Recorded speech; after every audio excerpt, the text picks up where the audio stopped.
Good morning. सभी को नमस्कार।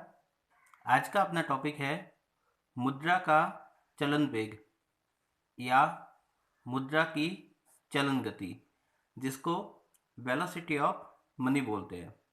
अब ये मुद्रा का चलन वेग या चलन गति क्या होती है, तो सबसे पहले अपन इसका अर्थ देखते हैं। तो मुद्रा का चलन वेग क्या है? मुद्रा की एक इकाई एक निश्चित समयावधि में जितनी बार भुगतान के लिए प्रयोग की जाती है उसे मुद्रा का प्रचलन वेग या चलन वेग कहते हैं। इसका मतलब ये हुआ कि ये मान लीजिए आपके पास एक कॉइन है, मुद्रा की एक इकाई है। अब ये दिन में मैंने आपको दी, आपने दुकान वाले को दी, दुकान वाले ने अपना पेमेंट करने के लिए किसी और पार्टी को दिया। तो ये जो मुद्रा की एक इकाई जो मेरे पास थी, मेरे पास से चलकर यहाँ चलती गई, तो इसने कितने स्टेप पार किए? 1 2 3 4।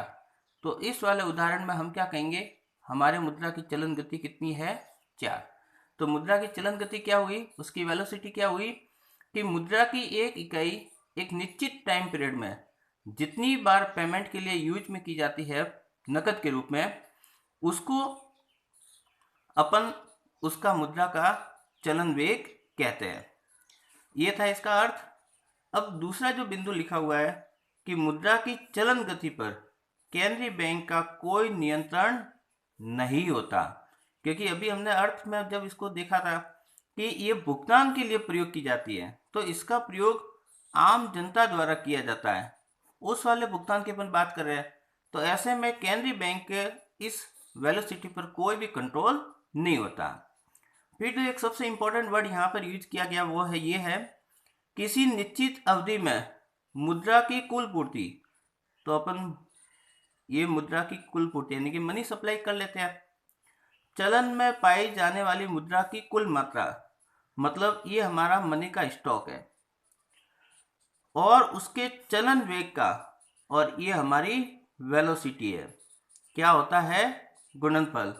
मतलब साधारण सा अपन कहें तो हमारे मनी की जो सप्लाई है वो एक्चुअल में मनी के स्टॉक और उसकी वेलोसिटी का गुणनफल होता है। फॉर एग्जांपल, यदि हमारे पास में मनी का स्टॉक 100 करोड़ है और मुद्रा की जो चलन गति है, वेलोसिटी है, जैसे इस उदाहरण में अपन ने 4 ली थी, तो आप देखोगे हमारी मुद्रा की कुल पूर्ति कितनी होगी? 400 करोड़। इस प्रकार मुद्रा की मात्रा और चलन वेग का गुणनफल हमेशा मुद्रा की पूर्ति के बराबर होता है। अब अपन देखते हैं कि इस मुद्रा की चलन गति को, इस वेलोसिटी को प्रभावित करने वाले फैक्टर कौन कौन से होते हैं। यहाँ पर इस चीज को समझने से पहले मैं आपको हल्का सा ये बता देता हूँ कि इसका सीधा सीधा संबंध इस इक्वेशन से आएगा और ये बार बार आपको इसमें रिपीट होगा। कारण ये है कि आप इसको व्यावहारिक रूप में ऐसा समझ सकते हैं कि जो चीज, जैसे इसकी मीनिंग में अपन ने कही थी, जितनी ज्यादा बार नकद में आएगी, व्यवहार में आएगी भुगतान के लिए, वो जितना ज्यादा नकद के लिए या इसको भुगतान के लिए प्रयोग करेंगे, उतनी उसकी वेलोसिटी कितनी होगी? ज्यादा। मतलब जैसे इस एग्जांपल में मैंने 4 लोगों तक इसको सीमित रखा, तो इसकी वेलोसिटी कितनी आई? 4। लेकिन अब मान लीजिए आपके फादर ने आपको पैसे दिए और वो पैसे आपने शाम तक कहीं खर्च नहीं किए और अपने पास में रखे, तो ये पैसा 2 लोगों तक ही रहा, तो इसकी वेलोसिटी कितनी हुई? 2। तो इस प्रकार हम देख सकते हैं जितनी ज़्यादा बार आप पेमेंट के लिए यूज करोगे उतना ही ज़्यादा वेलोसिटी होगी, और जितनी कम समय के लिए आप उसको जितने कम ट्रांजैक्शन में यूज करोगे उतनी वेलोसिटी कम होगी। तो ये सारे जो फैक्टर आ रहे हैं वो इसी चीज़ पे आएंगे। पहली है व्यापारिक क्रिया। अब जाहिर सी बात है, व्यापारिक क्रियाएं 2 तरह से अपन देख सकते हैं। एक, जहाँ पे धंधा बहुत कम होता है, तो इनको पेमेंट किया और इन्होंने इनको पेमेंट किया, ऐसे केस में आप देख सकते हो वेलोसिटी कितनी रही? 2।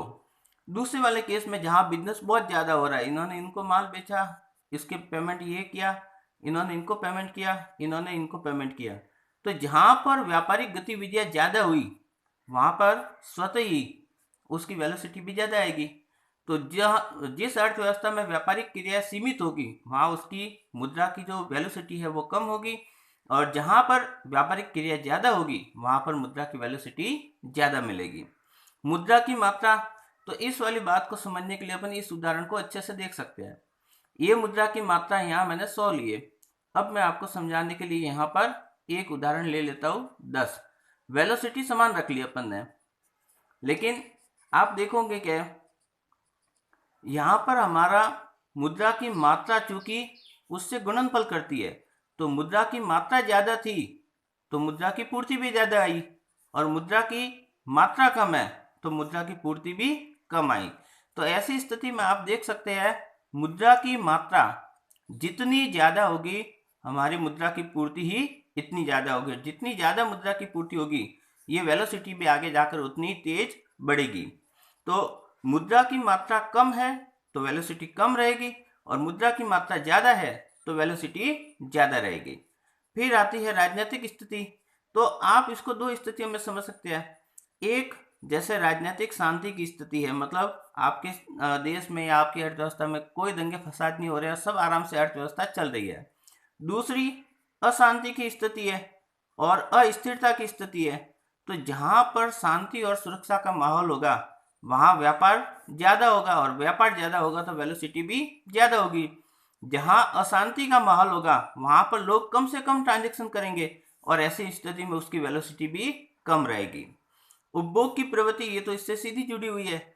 जितने ज्यादा उपभोग होगा वेलोसिटी ज्यादा होगी, और जितना कम उपभोग होगा जाहिर सी बात है भुगतान के लिए भी कम यूज में आएगा तो उसकी वेलोसिटी भी कम रहेगी।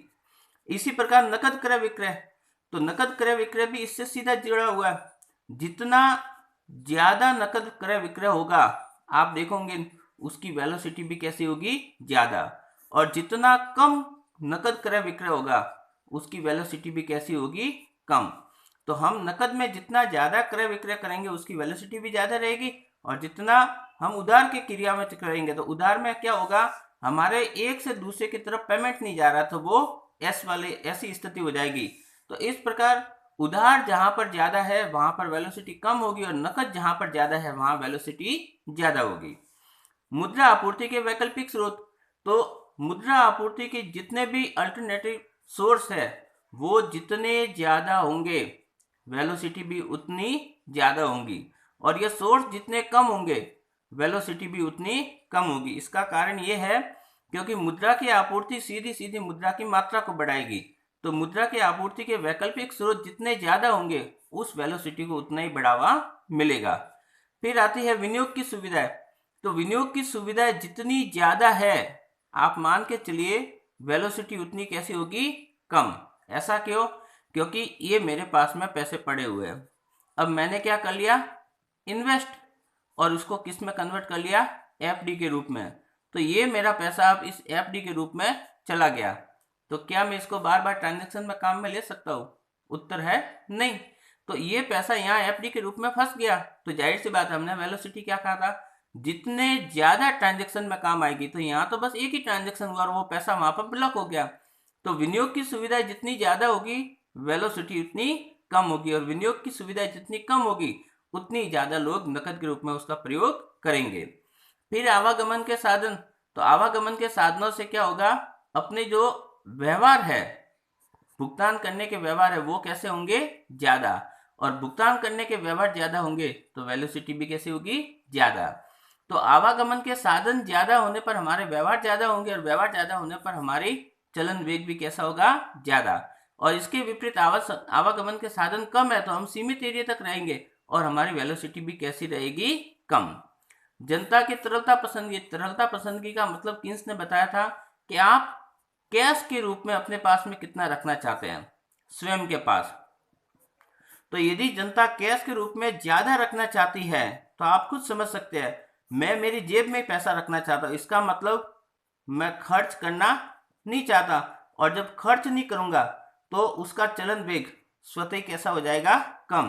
क्योंकि ज्यादा तरलता पसंदगी इसका मतलब मैं अपनी जेब में ज्यादा पैसा रख रहा हूं, जेब में ज्यादा पैसा रख रहा हूं इसका मतलब खर्च नहीं कर रहा हूं, खर्च नहीं कर रहा हूं तो प्रचलन वेग कम आएगा। और इसकी विपरीत स्थिति, यदि मैं जेब में कम रखना पसंद करता हूं इसका मतलब मैं खर्च ज्यादा करूंगा, और जितने ज्यादा खर्च करूंगा उसका वेलोसिटी भी ज्यादा आएगी।